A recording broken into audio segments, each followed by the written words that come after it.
Hello, everyone, and thank you for tuning in today. With us is Megan Gergen. She is the current Outreach and Training Coordinator at Journey Center for Safety and Healing. She's a registered advocate in senior standing with the Ohio Advocate Network and has worked in the field of domestic violence for more than 10 years. Prior to her current position, Megan worked at Journey Center's emergency shelter as both a youth and shelter advocate. And from there, she transitioned to working in the community as a teen and young adult advocate, as well as a justice system advocate at the Domestic Relations Court and in various court municipalities throughout Cuyahoga County. Megan's a graduate of Carroll College in Helena, Montana, where she received a bachelor's degree in communication and public relations. And she holds a master's degree in public administration and a graduate certificate in nonprofit management from Kent State University. For those that are a bit confused about the name, Journey Center for Safety and Healing, this is the former Domestic Violence and Child Advocacy Center, an organization that's been in Cleveland for many years and we've worked with for many years, and they have changed their name to reflect who they currently are and what they currently do. So thank you, Megan, for being here today. Yeah, glad to be here. Always excited to talk about relationships and healthy relationships. So I'm Megan. I work for Journey Center for Safety and Healing, formerly Domestic Violence and Child Advocacy Center, or DVCAC, as you might have heard. We're going to talk today kind of about domestic violence, what does it look like, red flags and warning signs, and then a little bit of how to help, as well as our programs and services. So to get started, really Journey Center, we work with folks who've experienced domestic violence or child abuse at any point in their lifetime. We want folks to know that they deserve to feel safe in any and all relationships, and we do that through education, advocacy, and systemic change. Journey Center, we envision a community where safety and well-being are achieved by empowering people to find a path toward healthy, thriving relationships. And so why are we all here, right? One thing that's so important and so great about October is it's Domestic Violence Awareness Month. So in exactly 1 week, wear your purple. It is National Wear Purple Day. Take a selfie, post it on Instagram, Twitter, or whatever other social medias you all use that I'm unaware of.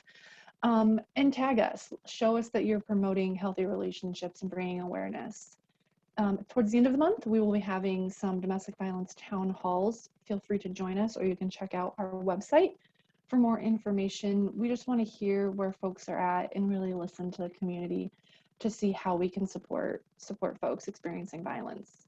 Every Tuesday throughout the month, we've been having Let's Talk Tuesdays, where we post a video about a different subject to sort of just start conversations. And then Friday Facts, you can head over to our Instagram, and we are answering people's questions. There's sort of a theme, but it doesn't have to be.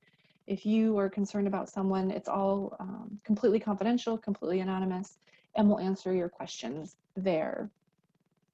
And an always important reminder, sometimes even for myself, talking about domestic violence or talking about these issues can trigger feelings or memories. And so this is just your reminder now and this evening or through the rest of your week to take care of yourself, right? We talk so often about taking care of others. Take care of yourself as well. And so what is dating violence? What is domestic violence, right? We hear this all the time.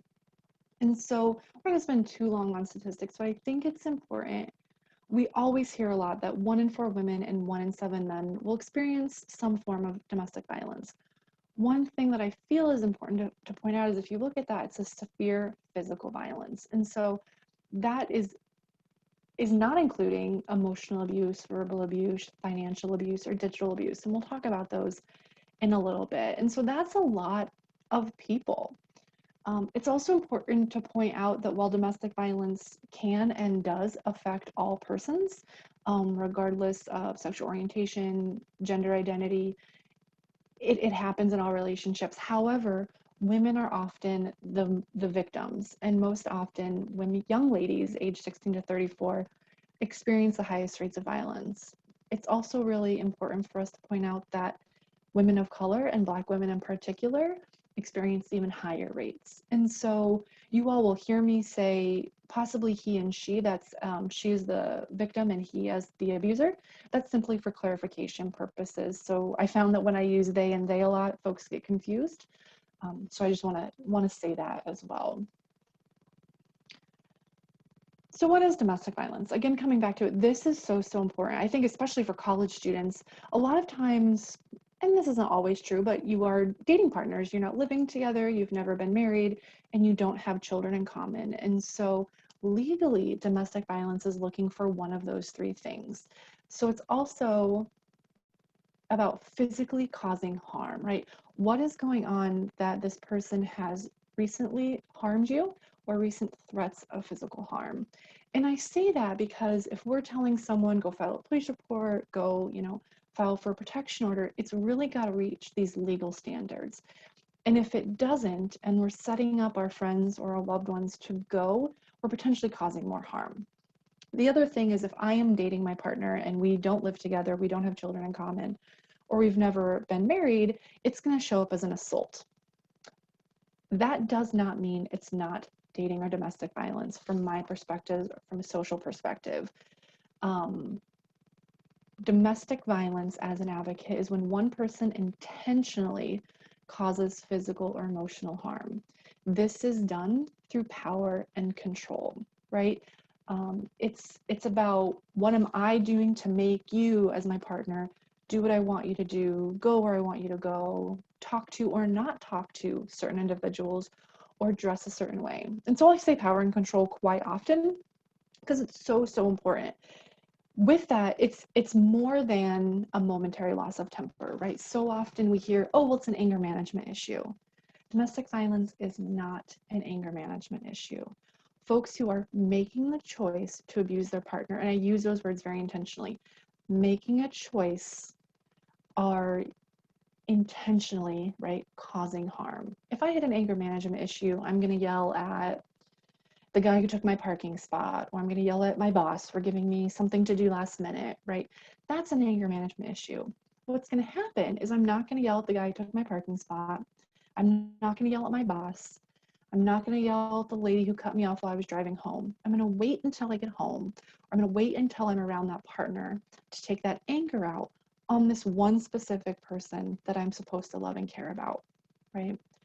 It's also really important, the perpetual question of, well, why don't they just leave? Why don't you just leave? We want folks to leave, but we want them to leave when it's safe and when they are ready.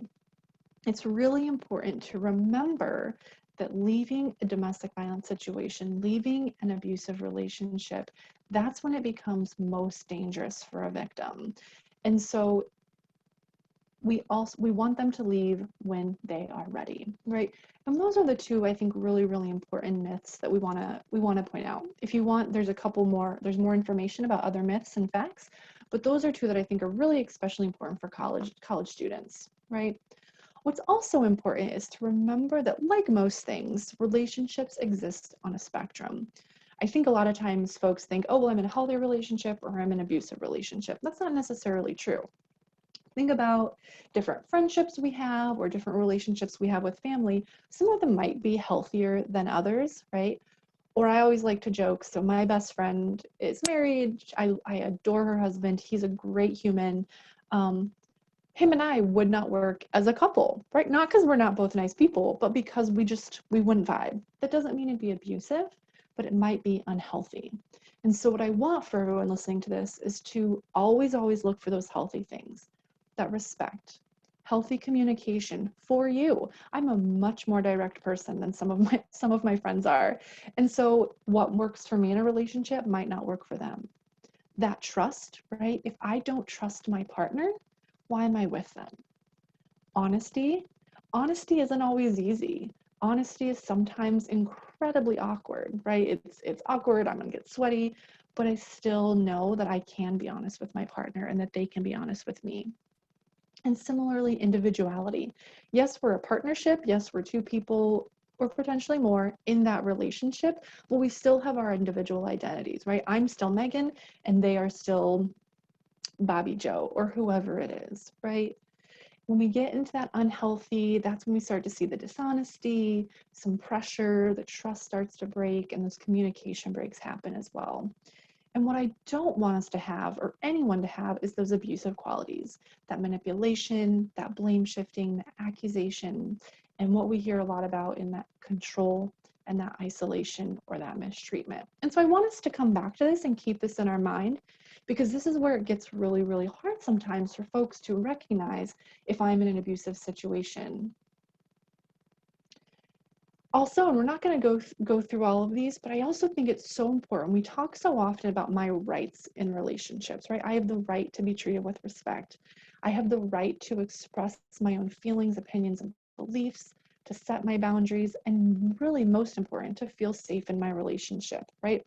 I have the right to feel comfortable. In the same token, I also have responsibilities in relationships.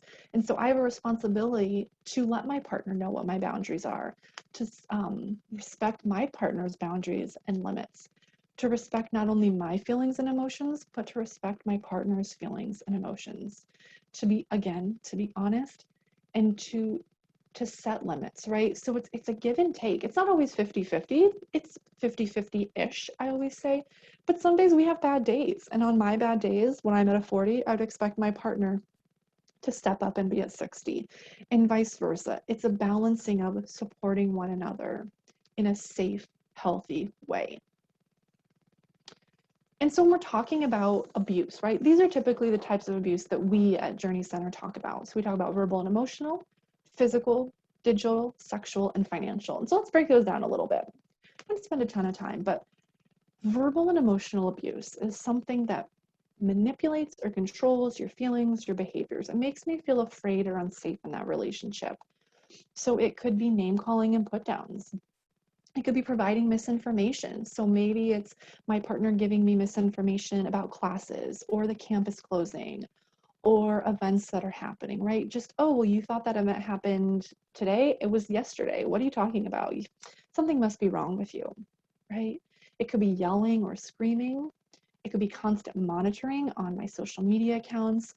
Maybe I'm taking all of my classes via Zoom or virtually, and my partner is also, and so now it's me and my partner in the same room, or me and my partner in another room, and they don't allow me to be on any Zoom calls without them, or they want to see, right, who's really on the Zoom call, who are you really talking to? Threats to harm. It could be me. If you leave me, if you break up with me, I'll hurt you, I'll kill you, I'll harm your brother, your sister, your pet. It could also be, if you leave me, I'm going to harm myself. And so this is one that I think is really, really especially important to point out to younger folks, because I don't want to be responsible for someone harming themselves or taking their own lives. And so maybe I'll stay with this person, I'll stay with my partner until they get the mental health help that they need, until they get into a better spot, right? It could also be stalking, isolation, withholding affection from someone, right? It's any of that that goes beyond a simple argument or a disagreement, because it's going to happen. But it's that intentionally causing harm, intentional name calling, right? Think about the folks that can drive you the most crazy or push your buttons are probably siblings, family members, best friends, right? That's that partner too. And then physical abuse. This is the one that I think that if my relationship hasn't escalated to the physical level, it's not domestic violence. And that's untrue, right? I think a lot of times folks also think, well, it's not that big of a deal. But physical abuse is hitting, pushing, slapping, biting, scratching. It's also choking.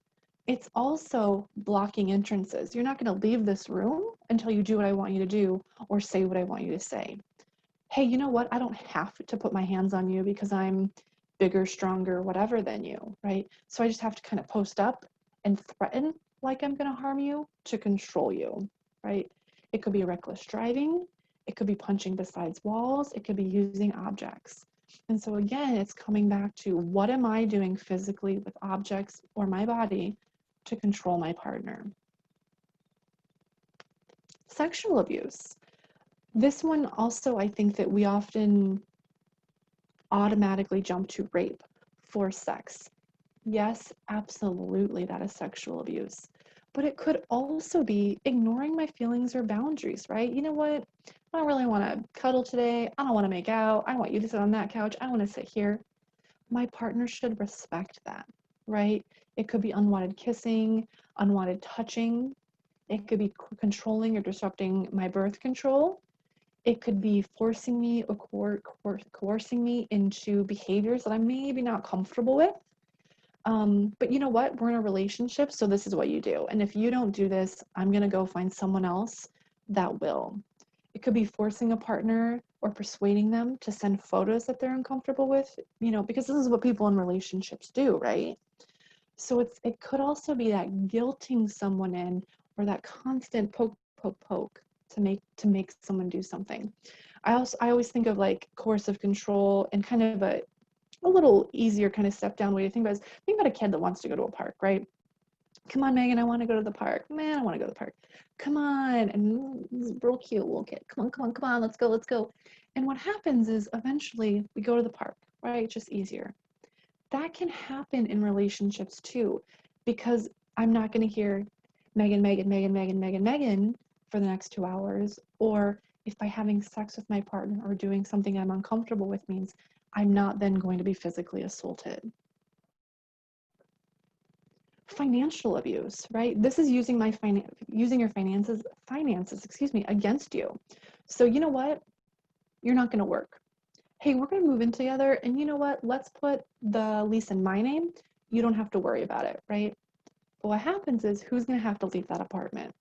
Or flip it. Let's put the lease in your name, right? And now I'll still pay the rent. Don't worry about it, but we'll put the lease in your name. We're going to build your credit up, right? College is a great time to build up your credit. But then I stop paying rent. I stop paying the bills. And now your credit is ruined and you can't find a new place, right?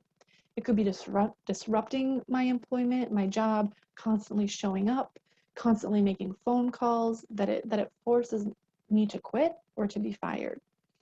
It could be withholding necessary supplies. This could also be, hey, I'm going to go grocery shopping. You have a pre-existing condition and you're really trying to stay in as much. Oh man, I forgot to get the hand sanitizer. I forgot to get the wipes, right? Because now if I'm controlling your access to resources financially or household, you're not going to be able to leave, right? And then digital abuse. This is huge for younger folks. And this is using your phone against you. So this could look like stalking on social media, tracking your location. I want those listening to think about how many of you will have your Snapchat map active. So when you're in Snapchat, folks can see where you're at. Great way to see where your friends are, see when there's not a pandemic, like where the party's at or whatever. But maybe that's how my partner's seeing where I am. Hey, Megan, I thought you were working from home today. Why are you at Target? And I saw that on your map or your location settings. It could be logging into accounts without permission. It could be forcing passwords. Well, you know what? You don't trust me. I don't trust you. Come back to that spectrum, right? If my partner doesn't trust me or I don't trust them, should I be in this relationship? My phone is my phone, right? I have access to that phone, and my partner should trust me enough that I don't need to give them my password. It could be looking through monitoring. It could be, why is so-and-so liking all of your Instagram posts? Why is so-and-so always tagging you on Twitter? Why is so-and-so always, tagging you on this other thing? It could be, hey, I know you're friends with this person, but I want you to unfriend them because they're tagging you or they're liking you, and that's not going to happen. And then that overlap, it could be with the sexual abuse, the sending of the unwanted pictures, explicit pictures, or demanding that my partner does the same. Constant calls, constant texts or check-ins, right? Calling FaceTime and saying, Megan, show me where you're at. And so they can see where I am, and then I am where I say I am. And so I also want to point out, that's a very, very short list. This list could go on. We'll talk about this when we talk about how to help a friend or someone, but it's really important. Do I feel safe, right? Am I giving my partner my phone because we're going to go to the store and they need access to the maps because I'm driving and I don't want to look at my phone? And I feel safe. They're not going to go through my phone, right? Do I feel safe disagreeing with my partner? And so how would you know? How would you know if you or a friend or someone that you care about is potentially in an unhealthy or abusive situation. First, trust your guts. Like, trust your gut, right? You know your friends and your relationships best. If something feels off, it might not be abusive, but it might be something. And so we'll talk about ways to check in. But red flags for domestic violence or abusive relationships could be frequent lateness or sudden absences. Hey, yeah, I'll totally be there. Or they miss class a bunch of times, or they're late to class all the time, or they're late to student life events that are happening. They said they were going to come and now they're not here.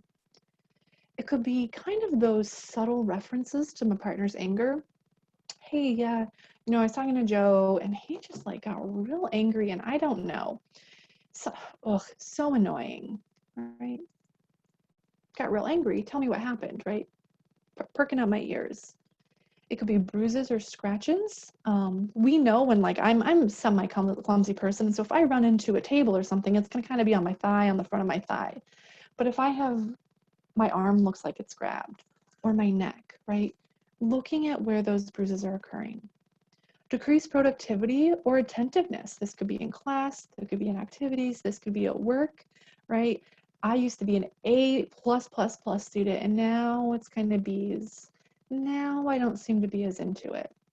Depression or anxiety, right? Inappropriately displays of emotion. We're hanging out in the park, trying to get the last bits of sunshine in before the cold weather sets in, and I just start crying. And you think, what is going on with Megan? Like, that is weird. Or I suddenly, when you talk to me or I'm texting on the phone and we're not person to person, it seems really down. It seems really despondent. But then I see you in person and everything's great and I'm so happy to be out of the house and glad and wonderful, right? Increased secrecy. Maybe my friends used to tell me everything, right?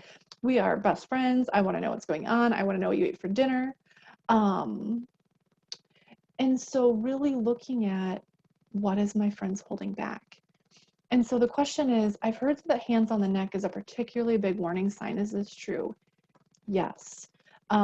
Choking or strangulation, right? So I kind of, without getting too into it, we choke on food, right? We choke on water, it went down the wrong pipe. Strangling someone is an act that, as an advocate, makes my red flags go up. If someone is strangling you or choking you, that shows me that there's a level of lethality, a level of danger there that we really need to intervene.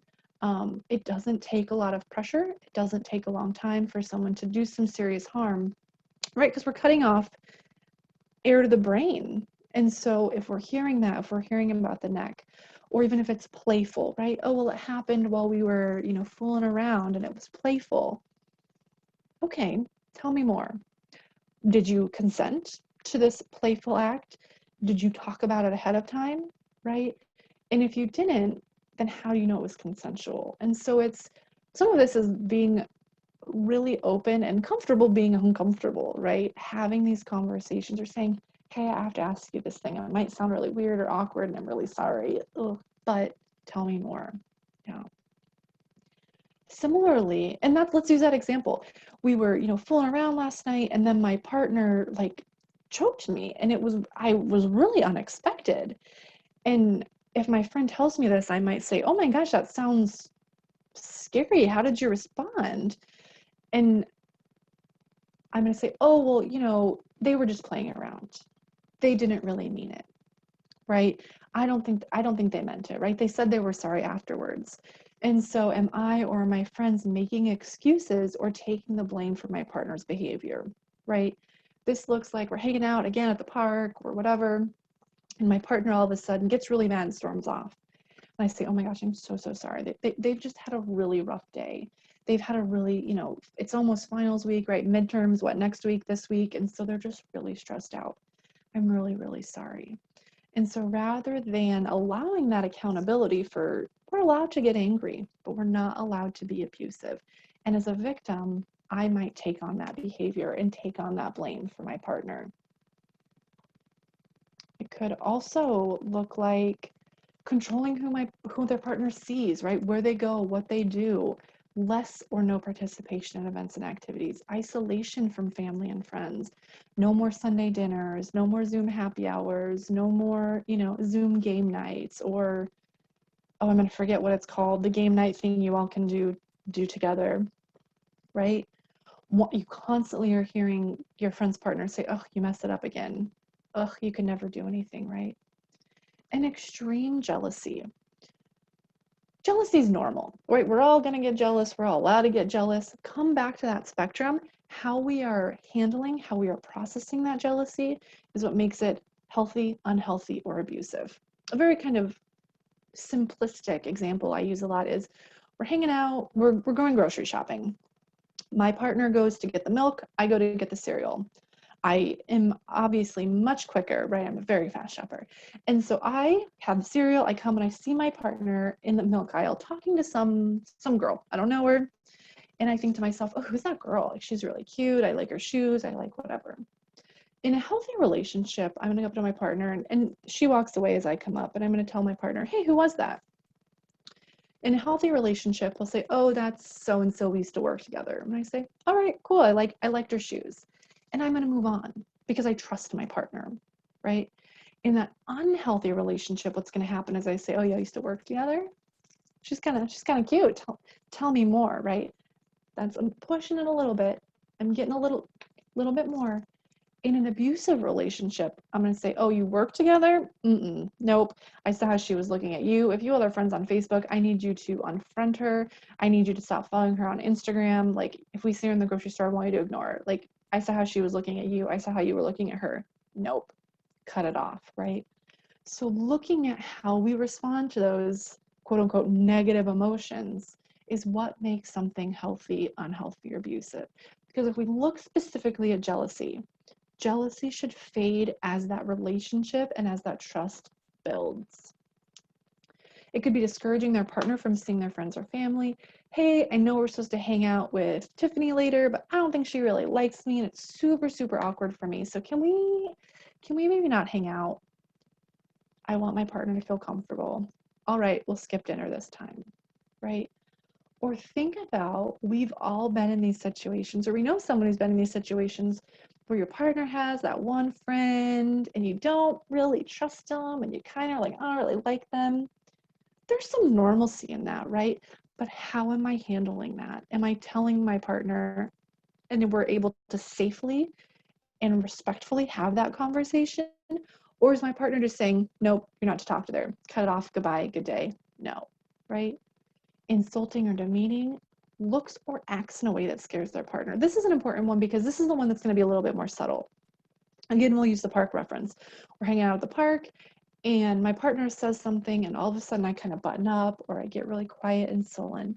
And you all think like, Megan's partner didn't say anything. Why is she acting weird or funny?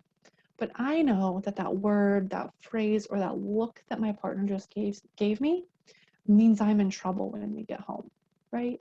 It could also be increased drug or alcohol use, right? So it's really looking at what's going on with my friend. Are they acting differently? And trusting that we know our friends and our relationships best. And so if you start to see these things, right? If you start to think something might be off, something feels uncomfortable, it could be domestic violence. It could be they're stressed out, a friend or family member is sick. It could be a number of things, right? But how do we check in? Listen and give your full attention. This doesn't mean I'm listening and I'm talking to you while I'm also on my phone and I'm texting and I'm looking around at what's going on. It means I'm listening and I'm active listening. Thank you for sharing. I'm so glad you felt safe to say that to me. Believing what you're being told. As an advocate, as a friend, it is not our jobs to investigate, right? You all have a Title IX office and campus police officers. Let them do that investigative work. Let them do their jobs. And in those moments, we need to trust our friends and believe our friends and, support them, right? Remind them that abuse is not their fault. You did nothing to deserve this, right? You can be cranky or angry. That doesn't mean that you deserve to be hit or yelled at or punched, right? Or whatever those types of abuse we talked about. Don't judge. This is easier said than done. And I always say this one because this is really important when we have this really super great, wonderful conversation with our friends, and you don't deserve this, and you deserve to be happy and healthy, and I love you and I'm here for you. And our friend says, okay, well, I'm gonna go back and hang out with so-and-so. And we're thinking, didn't we just have I thought we just, right? We have to be there and be supportive of our friends, even when they're making decisions that we don't necessarily agree with or that make us want to bang our heads against a wall, right?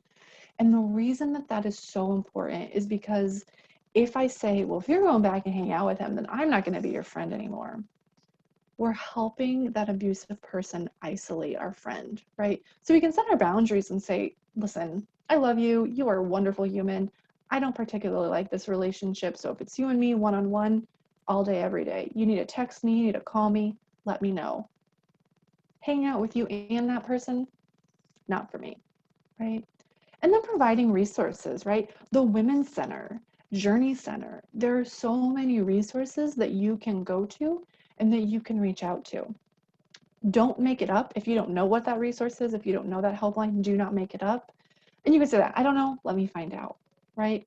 And providing meaningful resources. Hey, I watched this one thing. I think it was like healthy relationships with that girl, Megan. I think she said something about a helpline. Why don't you call it, right? And looking specifically right now with a lot of us like social distancing and not really knowing what to do, staying in touch. I'm concerned, I haven't seen my friend in a while, keeping it very general. Hey, you know what? I haven't seen you in a while, we haven't hung out, how are you? Opening up and allowing them space, right? Remembering though that communicating digitally or on my phone or through email can leave that trail. So if I'm texting and even if my friend deletes those texts, there's still potential for it to be there, right? So again, listening, believing, and keeping what they tell you confidential. If you can't keep it confidential, say something, right? So anytime someone comes into my office or if I'm meeting with a client, I say, hey, really glad you're here. I need you to know I'm a mandated reporter. If you disclose something to me, child abuse, I'm gonna have to report, right? But if I don't have those, keeping it to myself, and this is again, this is easier said than done. So my friend Jill tells me that her partner Joe is being abusive. Now, I might really, really want to go tell my partner Sam that what is going on with Jill and Joe. But what I have to keep in mind is that my partner might be friends with their partner. And so even if it's unintentional or if there's no ill intent behind it, it gets back to Jill or Jill's partner that she's talking about people or talking about the relationship, she could be in more trouble. Or similarly, think about how many of us are at brunch or happy hour and we just talk about our friends. Hey, did you hear about so-and-so? Hey, this person's doing this. Again, we don't mean it to be bad, but we have to be really, really intentional about keeping those things because our friends, potentially our friends' safety could be in jeopardy. Help if you can. Asking open-ended questions. How can I help, right? Do you need me to pick you up? Do you need me to get you food? Do you need me to get you groceries, right? Hey, I know they're offering this thing at the Women's Center. Have you gone?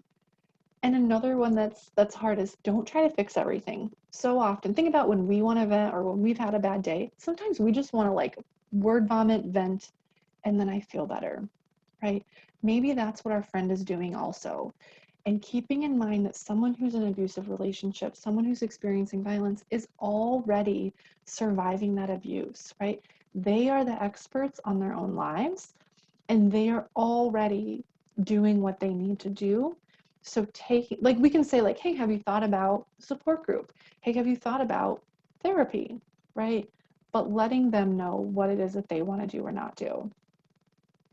So how do you respond, right? This is kind of a simple flipping of the script. So rather than saying, well, what'd you do? We can say something like, oh, well, tell me how you responded, right? Rather than saying, I know you're being abused, we can say, hey, I noticed you've been late to class a bunch, or hey, I noticed you were missing these classes. Like, what's going on? Tell me more about it, right? Rather than saying, well, why don't you just leave? If someone just hit me, I'd leave. Say, you deserve to feel safe, right? flipping the script just a tiny bit to let folks know that we're not using that victim blaming language. And so then too, like just very generally, talking with say family or friends, right? Or maybe going again to the women's center and saying, hey, I have this friend, right? And maybe you do have this friend, letting them know what's going on or what's happening. If you can, safely documenting that abuse, right? So keeping track on a calendar, dates and times. Maybe your partner's living or your friend's living with this person. And so use the phone while you're in the bathroom, using the phone while you're on those daily walks, right? Very, very simple kind of general plans.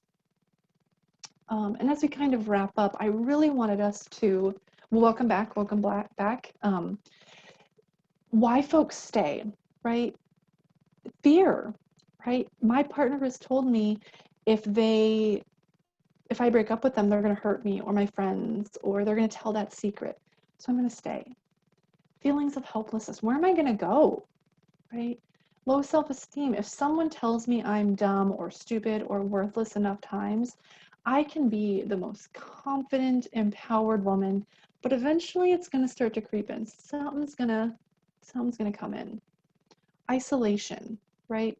My friends, my family don't really talk to me, or I'm not allowed to talk to them. Lack of resources. Maybe believing that abuse is normal, right? Well, this is what it was like growing up. This is what my friends experience, my family's experience. So maybe this is just what relationships are. Or embarrassment, shame, right? It's so important that we have these conversations, because the more we talk about it, the more we say like, no, you deserve to feel safe, the more folks are going to be comfortable. And what's really, really important for us to remember is that I hear all of the time, I love my partner, I don't like what they're doing. And so how are we coming back to that optimism, that love, that hope, that I like this person, I love this person? How do I get them to stop this abusive behavior? Because this might not be happening every day. It might be happening every few weeks, every few months, right? And so how do I balance that? And so now we're going to kind of get into programs and services. Does anyone have any other questions? This is a lot of information in a very short period of time and a very kind of high level overview. I do want to acknowledge that. But with that, there are all sorts of services you can access, right? First and foremost, so important, 24-hour helpline, 7 days a week, 24 hours a day. Folks can call or text that 391-4357 number. We can also chat at journeyneo.org, so that will take you to someone that is going to be able to answer those questions in any way that is safest, right?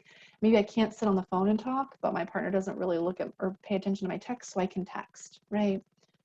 That helpline is for referrals, resources, just general information. They can assist with safety planning, legal information, and it's also intakes for services. So this could be shelter, therapy, support group. And it's for folks experiencing violence. It's also for friends or family. It's for service providers. It's for anyone that needs kind of that additional help, or just, again, someone to talk to. Make up a name, give your real name. It does not, don't give any name. Just know that 24-hour helpline is there. We also have an emergency domestic violence shelter for folks who home is not safe, right? It's a confidential emergency shelter. It's also the only dedicated domestic violence shelter in Cuyahoga County. One thing that's really, really important to point out about our shelter is I think a lot of times folks think, oh, well, it's a women's shelter. Most of our clients are women. However, it is for victims of domestic violence. This includes men, this includes trans folks, gender nonconforming folks. This is an emergency domestic violence shelter that is there for victims who are not safe at home, right?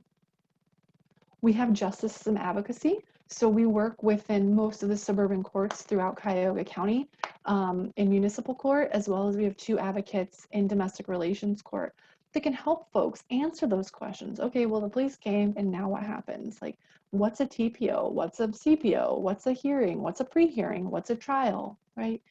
It's also there to provide that emotional support. So what I always said when I was an advocate is like, don't yell at the prosecutor, don't yell at the judge, but you can yell at me later, right? You can't call me names, but you can yell around me. And so we're also there to provide that emotional support for folks. Our advocates are never going to tell anyone what to do, how to act, what steps they need to take, but they're simply going to provide that information and be that support system while someone goes through this process. We have a Safe and Sound Visitation Center. This is for folks who, most of the time it comes from court, so parenting plans or protection orders or divorce hearings, because we understand the importance of parental relationships, but we really want them to be safe parental relationships, right? We have a Latina domestic violence project. So we have 2 full-time advocates that are available for Latinx victims of domestic violence and their children. Services are offered in Spanish through a culturally specific and really emphasizing that cultural humility, because we understand that not everyone wants an advocate that looks like me, right? They also have a weekly support group in Spanish. Trauma therapy. The only requirement for someone to receive trauma therapy is that they are 4 and up. There is no cost, there is no fee for therapy. It's for individuals who have experienced or who are experiencing child abuse or domestic violence. Our therapists are some of my favorite humans. They are very, very good at what they do. Pre-COVID, we were having group therapy throughout the year. I'm not entirely sure what that looks like going forward, but our therapists are mostly seeing folks virtual, and then once a week they're coming in for folks that it's not safe for them to have virtual therapy or telehealth. Support groups. So in addition to our Spanish speaking support group, we have 2 support groups, one for the east side, one for the west side right now. I think our downtown one is on hold right now. These are also virtual. They are facilitated by an advocate, but they're not therapy. They're simply peer-led support groups for folks who have experienced similar situations, to provide that safe space for one another, right? To know that you're not alone. We also, with all of those partners you see listed there, have Canopy Child Advocacy Center. And so this is kind of, we were Domestic Violence and Child Advocacy Center. Now Canopy is blossoming and doing really well. And they're going to become their own nonprofit soon, but we are an integral partner for them. And it's really for specifically younger children who've experienced sexual abuse or sexual trauma, so that they're only having to tell their story once, and that all of these agencies are working together to get the best services for that victim, for that young victim. And then training, education, and awareness is what I spend a lot of my time doing, right? Talking with you all, talking with other folks about what domestic violence is, what our services are, as well as professional trainings, because we want people to know that, again, they deserve to be safe, healthy, and loved in all of their relationships. And so that's really what I have. I wanted to leave some time for questions. And again, another reminder to take time for yourself and to breathe. So are there other questions, comments, concerns that folks had? I have a question, Megan. Yeah. When students come in and they want to have conversations around these sorts of things, or want to be connected with your services, or I suggest connecting with your services, one of the questions that they always ask is, does this mean that I'll have to call the police, or does this mean that we'll have to press charges, or what does this mean will happen or that I'll have to do if I go to Journey? You will have to do nothing. We can answer those questions, like if there's police, maybe not police. What will that look like? What are the pros and cons of each? But no one ever has to file a police report. No one ever has to go to court. We really come from that empowerment model, which means that we want that person receiving services to dictate what that looks like. I'm here to simply answer questions and be a support system, or we are, right? I'm not Journey, but we as a whole really want that student to guide what that looks like. Thank you. Mhm. Students also often ask, are they able to call the hotline, not because they think they are in an abusive relationship, dating or domestic violence, but maybe just their senses are telling them something's not quite right and they want to talk to someone and get some feedback so that they can think about it and maybe decide if it is or isn't abuse or isn't normal. Yes, absolutely. They can call the helpline, and then hopefully we're connecting them to, there's also, if someone's not quite ready to call or talk to someone, Love is Respect is a great resource for also like a healthy relationship quiz. But it sometimes, I know, is more helpful to talk to someone. Absolutely call. I can say, hey, it's Megan and I'm calling, or hey, I'm Judy and I'm calling. Yeah, it's there for anyone to talk. Hey Megan, I had a question. Do you think that poor mental health contributes to domestic violence? That is an excellent question. So, mental health, or I'll also throw in drugs and alcohol, can increase domestic violence, but it's increasing violence that was already there. Mental health and drugs or alcohol are not a cause for domestic violence to happen. They can increase, like I said, the danger, but it's not a cause.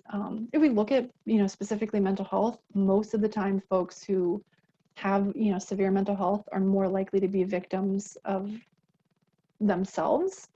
But what happens is someone who has mental health, who is an abuser, or someone who uses drugs or alcohol might say, oh, well, I only hit you because I was drinking. I only hit you because I hadn't taken my medication, or whatever it is. But in reality, what happens is, I only hit you because I was drinking turns into I only hit you because you make me want to drink, or I only hit you because I haven't had a drink in so long. So someone who's using those as an excuse is going to be abusive, whether or not that's there. Does that make sense? Yes. I had another question. You mentioned individual therapy, but do you think that couples therapy can help a situation? So we do not advocate for couples therapy. And the reason for that is abusers are really good at manipulating situations, right? And so think back to the eye example I gave, right? Like we're hanging out at a park, I'm going to give you a look, or I'm going to say something. And it could be, banana. It could be something super, super mundane. And even a therapist it might have the potential to miss that, right? And so if as a victim we're in couples therapy, what has the likelihood of, how am I say this? Words are hard right now. There's a chance that my abuser is going to manipulate that therapist as well, because they're going to say what they want to say. I, as a victim, I feel comfortable, and that therapist is going to say, well, yeah, Megan, you should support your partner more, and it's well intentioned, right? They're giving good advice for couples who are not in abusive relationships, right? But that perpetrator, that abuser, is going to still manipulate that situation. So we do not recommend couples therapy for abusive situations. Okay, that makes sense. So you mentioned a couple things. You mentioned that the time when someone decides to leave is the most dangerous time. And then you also mentioned safety planning. Can you tell me a little bit about what a safety plan is, and that in what you do to help someone make a safety plan, and who's qualified? Like, is Sarah qualified to help her friend make a safety plan? Just two random friends. So I wouldn't say Sarah can help. Sarah can offer suggestions, but I would really encourage Sarah's friend to talk to someone who can think about those things a little bit more in detail.